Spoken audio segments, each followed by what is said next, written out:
Hey everybody, how y'all doing? Well, this your girl Granny. I've been out in the yard today doing my little thing. And dog, if I didn't have somebody else out in the yard with me chilling just as hard as I got up out the swing to walk on around through the other side of the part of the house, go around down from the front to the backyard, and I looked and I said, Dawn, is that a snake or is that a stick? And I kept looking at it, and he had his head raised up and he was real still. And I just kept looking, trying to figure out if it was a stick or a snake. And so as I got a little bit closer, I realized it was a snake. So I went back round through the front yard, back around on the other side part of the house, down the driveway, on around up into the back part of the house and went in the garage out there and come out with a shovel. So I didn't go back down the driveway. I just kept on going around to the back and came and circled on back round on the other part of the house and come back down on the side so that I could come up on the back end of the snake instead of where he was facing the front yard looking up at me. I wanted to come round and be on his back side so he wouldn't see me coming up on him. So I got my little shovel and I eased on around there and I was looking, and he still was sitting there with his head up, just as still as he possibly can be. And so I tried to be real quiet and very careful.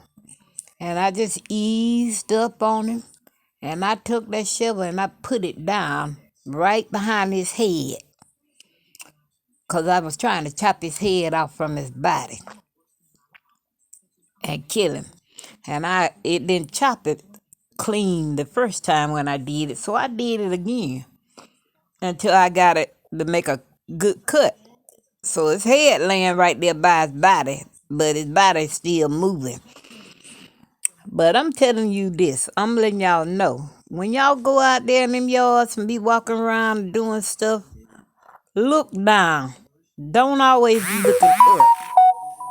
Because if you looking up, if I would have been looking up, I would walk straight up on that snake. It's an oak snake, but he'll bite you, and it'll cause you to have some infection and cause you some issues, but he's not poison. So y'all still, regardless whether he is or he ain't, be careful out there in them yards. Look where you're stepping. Don't always be looking up, because you need to look and see where you're walking at. Because I would have walked right on up on his butt. And he was about a pretty good bit. He was a pretty good piece. He got to be at least 4.5 feet long. And he wasn't a big round snake, but he was long. He was very long and stuff. But y'all be careful out there walking around, because I tell you, I would have walked, Granny would have walked right on up on him, and me and him, we would have been face to face. My mama always told me when I was a child, she said, if you walk up on a snake and he see you and you see him, leave him alone. She said, but if you see him before he see you, kill him. And so that's why I went behind him, because I wanted to be where I had the advantage on him, and I thank God that I was able to kill him and stuff. But because I don't need no snakes roaming around out there in that yard. It's too much property for me to be trying to look for them boogers every which way. But they tell me you can use sulfur and it'll run them away. But I don't know how true that is. But I'm going to Google some things uh, tonight and see what's going on.